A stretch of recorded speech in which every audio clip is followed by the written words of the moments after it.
Hey guys, welcome to Walsh and Weekly. So this week it is, today I'm re-uploading a video that I put on YouTube originally. It's just me talking about my transformation with scoliosis, with weightlifting, all that kind of stuff. I went from like 54 kgs and now this is like 6 months later after this, I'm like 67 kgs, doing even more, feeling even better, and just sort of getting out there and being healthy and living my life. So yeah, a lot of this is out of date.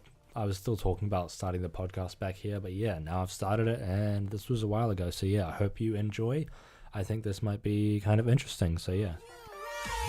I'm gonna show you how great I am. Everything around you that you call life was made up by people that were no smarter than Everybody has time. Stop watching Lost. I love what I do, and that's why I'm doing what I love. That I'm making this video primarily for myself at 12 years old and anyone else who has scoliosis and is about to go through the operation, or just has scoliosis and is not going to be operated on, or has scoliosis and has already been operated on. It's basically for those people. It's going to be a hard video to film.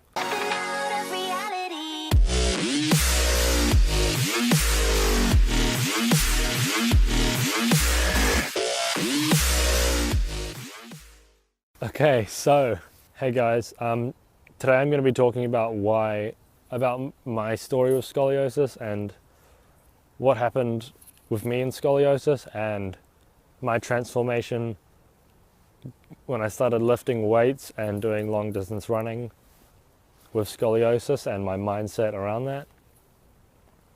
So first I'd basically like to talk about what happened in maybe 2011, I think it was. I got diagnosed with adolescent idiopathic scoliosis. I had a 55-degree curve. I don't know the specifics of my curve, it's a long time ago now and I wasn't all clued in on that. But I had a 55-degree curve. I was scheduled to have the operation in a few weeks. I wasn't that scared at the time, but I remember when I got told that I wouldn't be able to do sports, I remember breaking down and crying. I wasn't even into sports at the time. It wasn't really something that I was very involved in, but I did minor sports. And then I had the operation on January 14th, 2012. So it's over 6 years ago now. And then for the next 3 weeks, I was just in recovery. And I'll be putting pictures up around here, around my recovery. In those 3 weeks, I basically just stayed at home. I was in the hospital for 8 days. That was quite a horrible experience. I don't ever want to go back to the hospital. But the nurses and the doctors were amazing. And I'd just like to say, if my surgeon is watching, I've seen many stories about people having to go back for surgery again. And that never happened to me. I never had to go back for surgery. I've had no problems so far. All the problems have been reasonably easy to solve. And yeah, thank you to my surgeon. I don't think I should say his name, but yeah. Thank you, Starship Auckland. So yeah, I was in recovery for maybe 3-4 weeks, and then I started going to school. Everything felt normal. Then we got to like PE class, physical education if you're not from New Zealand. And basically, since I wasn't allowed to do sports for an entire year, that was hard. My teacher, I'm not going to call him out or anything, but he was a about it. Like he sort of saw me as if I didn't want to do it, and he treated me as if I was just being lazy, because a lot of kids just didn't want to do PE.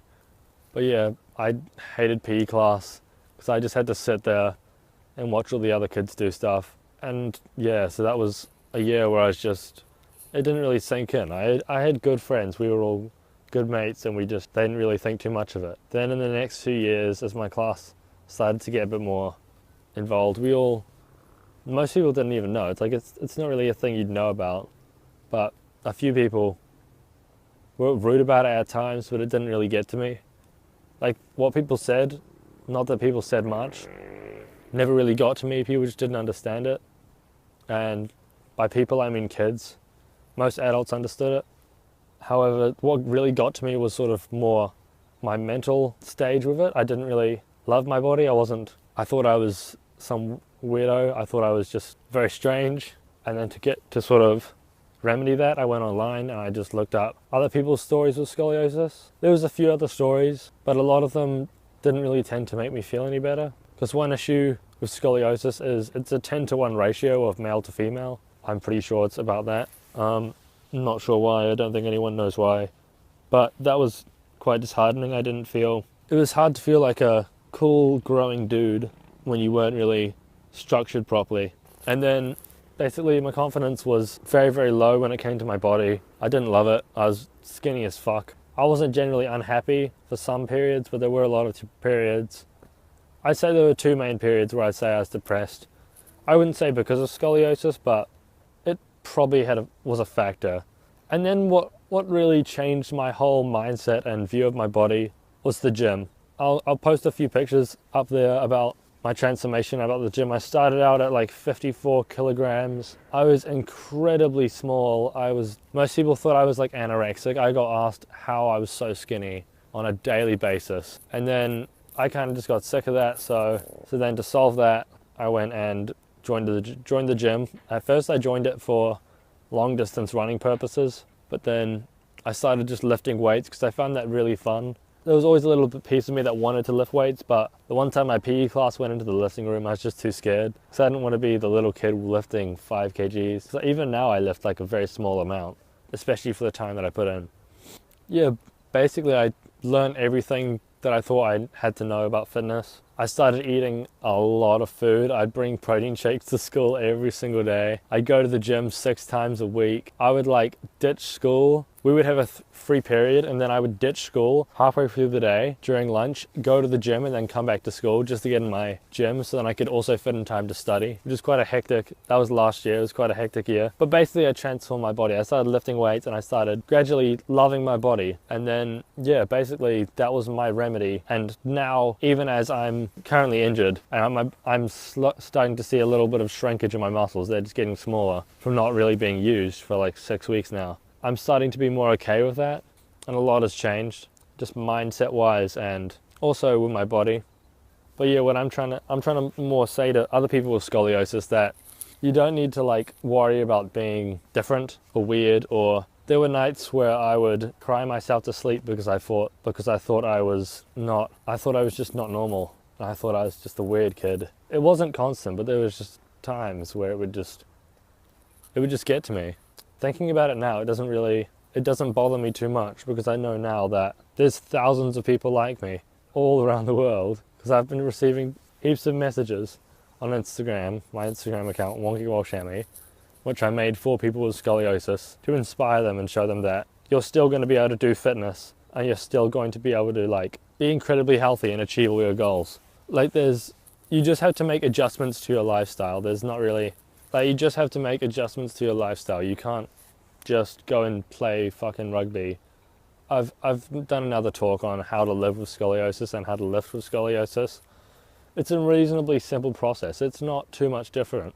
You just have to take things slower and you have to just be smart, and I think you have to learn more than the average person and you have to treat your body with a lot more caution. But yeah, I just want to say to everyone with scoliosis who's watching this, I know not many people are currently watching this, but to anyone that has scoliosis and that is watching this, no matter where you are in the world, even if you can't get a treatment method, there's things you can do. You might feel like there's nothing you can do, and I still feel like that a lot of the time, like it's just something that I have to deal with. There's always things that you can just change about it, and there's always things that you can do to just make yourself feel more, I guess, normal, but normal isn't the word. Like with my experience lifting weights, I've learned to appreciate my body and love my body and appreciate not just my body in such a like, I don't know what the PC sense, like, oh, I love everyone. It's more like you sort of respect it. Like now, it's sort of like in spite of scoliosis, I have still achieved all these physical things and I'm still going to achieve more.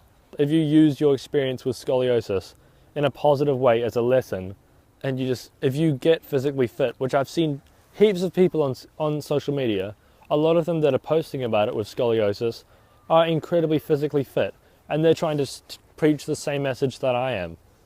And it's exactly what I want everyone with scoliosis to be doing. I think you should be exercising even more than normal people. But yeah, this video is sort of meant to be about sort of my story, but there's not much to tell really. I just had scoliosis, started gymming, and I started learning how to gym, and then I got some good results because I put in the effort. And I thought it was impossible for me to gain muscle, but I hadn't really tried. In my opinion, to really gain some muscle, you need to be going to the gym.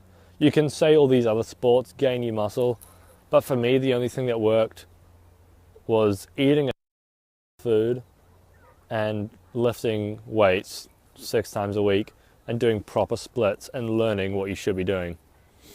You don't have to be going 6 times a week. You could be going 4 times a week, doing back and chest together and doing legs fucking together. And you just do legs twice and upper twice. As student aesthetics, upper lower split. That's a good one. So yeah, bit of a somber video, but hopefully it inspires. I just want to get the message out to a few people with scoliosis that you don't need to just sit there. Like I was done about 6 years ago now. I'm 18 now, I was 12 then, and a lot has changed since then. I've run school cross country pretty much every year that I'm allowed to, performed extremely well, ran a half marathon last year, running one this year. I went from 54 kgs to now 64 and a half or some shit. I still don't lift much, but I think that's just me being a little white boy. I don't think you should impose limits on yourself and be scared of the outside world because you have scoliosis. I think you should be cautious but not scared.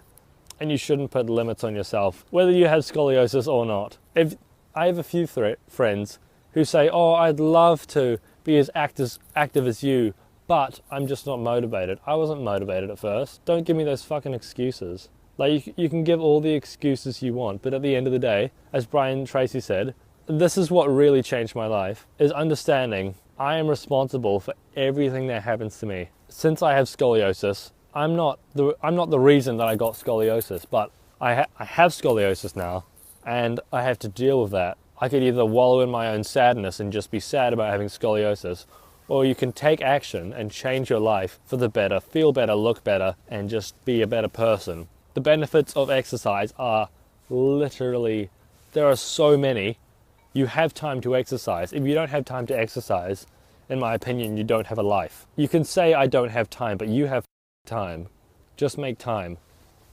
Hey guys, thank you very much for listening. I hope you enjoyed this episode. I know way back then I put a lot of effort into this, and I really tried to sort of pull my heart out and get a good message out there and sort of make a useful thing to listen to, especially if you've got scoliosis, or especially if you have something that you think limits you, but really it doesn't. It does not limit you. The only thing that really limits you, as cliche and as bullshit as it sounds, but it's really the reality. The only thing that limits you is your mind. So yeah, I hope you guys get out there, do what you want to do, and just fucking do it. Like, I've got 2 wrist injuries right now that I'm really trying to sort of deal with, but instead of just giving up, which I had thought about just giving up, but no, I'm trying to just do what I actually do enjoy doing, because I don't want to waste my life at all. So yeah, thank you guys very much for listening, and I'd like to ask if you would love to subscribe to the podcast. That would be great. I would also love if you would leave a review on iTunes, Podbean, wherever you are. That would mean so much to me. And I would also love if you check out my Instagram, Facebook, all that kind of stuff. So yeah, thank you guys very much for listening, and have a good night. Go do something with your life and be productive.